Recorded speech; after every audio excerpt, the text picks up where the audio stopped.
Одиннадцатиклассники России написали пробное сочинение. Напомним, с этого учебного года подобная проверка станет обязательной для допуска к единому госэкзамену. Такие изменения внесли в Министерстве образования страны. Как написали сочинение мирнинские школьники, узнала Наталья Николаева. Старшее поколение россиян еще помнит то время, когда 1 июня все выпускники дружно садились за парты, чтобы написать свое самое лучшее школьное сочинение. Казалось, что те года уже беззаветно канули в лету, ведь сейчас итоговая аттестация больше напоминает компьютерную игру под названием «Кому повезет». Однако с текущего года сочинение вновь введено в обязательную программу итоговой аттестации.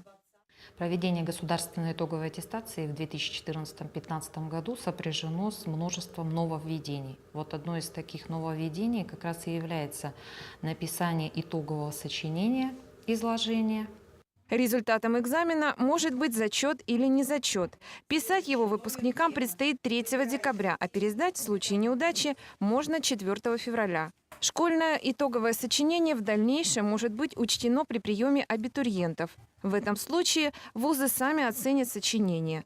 Сами темы сочинений, они появляются на сайте ФИПИ за 15 минут до начала сочинения.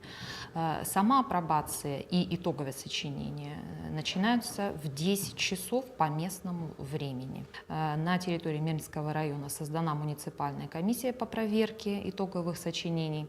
На проверку сочинений выделяется неделя. И после проверки все бланки, все оригиналы бланков регистрации, бланков записи сочинений, они отправляются в региональный центр обработки информации и хранятся на сайте.